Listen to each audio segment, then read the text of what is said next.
Okay, so I'm just kind of going ad lib here.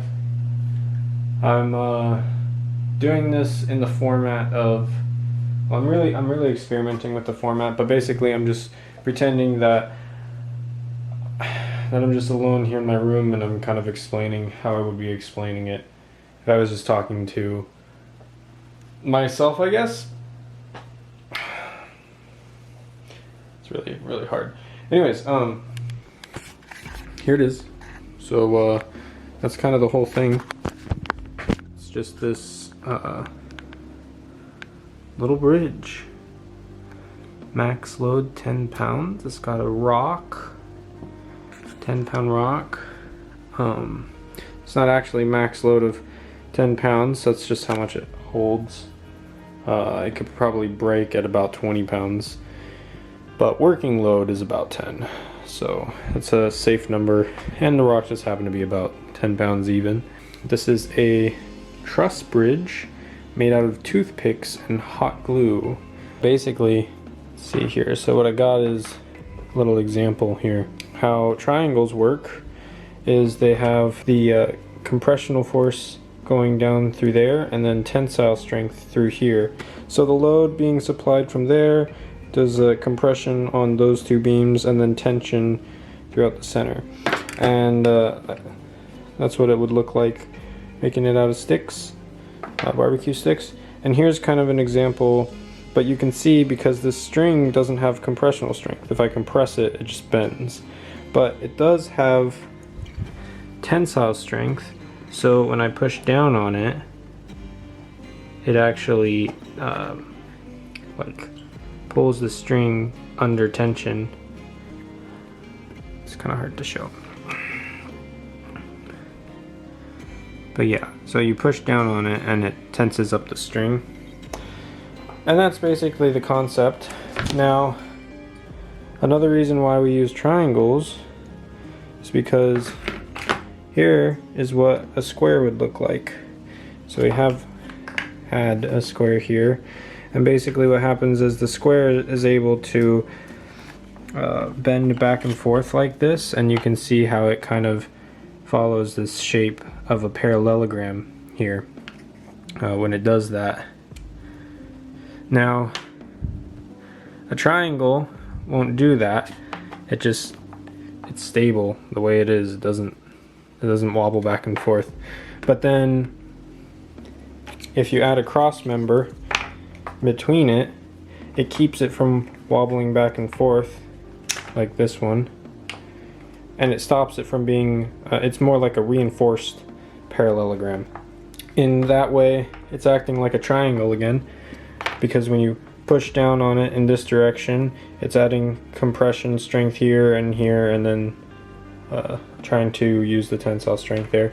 So it'd kind of look like if you stood it up like this and then put pressure on it to the left. It'd kind of look like if you were putting pressure on this to the left. Basically, it just adds support. And what we got on this is the same deal. So you can see how we have a little bit. If you look directly down the center, you can actually see an X back and forth pattern, and that's because these work mostly the way this is positioned. It gives most of the strength to the left, but not as much strength to the right. I could break it more easily, and so we've on this side added cross strut to the right, and on the opposite side we have one running to the left. And so when you look down the scope of this, so to speak, you can see a little crosshair creates an X. But yeah, that reinforces the parallelogram, and when you add that all together, it makes this beautiful little truss bridge. So basically, why did I decide to make this? Okay, well, the reason is because I've always known about this idea of this compression and tension, and also about the parallelograms. Also, here's an image of what my bridge would kind of look like under stress. We have the red is compression, and then the blue is tension, and basically that's what we got going on here, is this design here. So that's what the stress would look like on the bridge. But anyways, so I made this because I've always known about the way that the triangles structural works, and then also the parallelograms, and I thought it was really interesting. It's kind of like a mathematic formula for the best way to support a load. So I don't know, it looks really cool. It's really fascinating to me how it works, and I decided that I was going to try to test those physics out and make my own structure here. I thought it would probably be pretty strong, and I wanted to see how it acts, like what are the physical properties of the materials and how everything interacts together. And basically I've had these theories of how it would happen, but I really had no clue if it would actually work the way I thought it would. It also just looks pretty. I mean, look at it. It looks pretty cool. It holds a big rock. Oh, another thing I forgot to mention actually about it is here is what it's modeled after. So this is a truss bridge, and that's just kind of what they look like there for railroads, and that's kind of the same design we have here. It's not an exact replica, but if I had to say what it was called, I'd call it a truss bridge.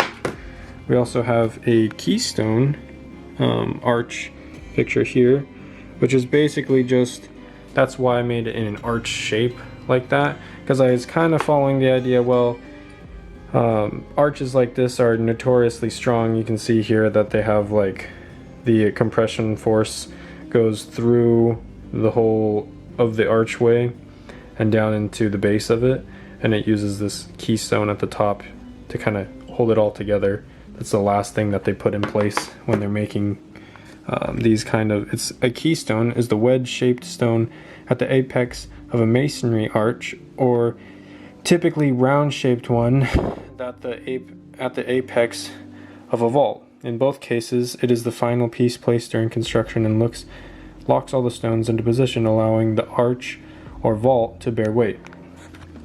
So basically, arches are just supposed to be a strong shape, I guess, because it like distributes the force more equally. Eggs are made out of this shape. Eggs are round. Round is supposed to be a strong shape. I don't know.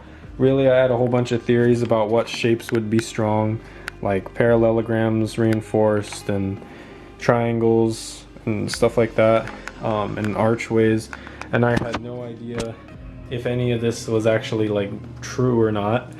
I just been told this over the years. I mean, I assumed it was true, but I've never gotten a chance to really play with it like I have here, and this is a really good example of the archway and the parallelograms and the triangles all coming together beautifully to create this nice little piece that makes a pretty good desk piece and holds up a real nice and heavy stone. 10 pounds is about 2 pounds more than a milk jug weighs. Milk jug weighs about 8 pounds when it's full of milk. A good exercise in using these different shapes. It looks pretty, and it was pretty cheap and easy to make. I had a lot of fun putting this together, and I have a lot of fun admiring it. Anyways, so I'm gonna wrap that video up of this truss bridge made out of toothpicks. So I'll talk to you guys later. Bye.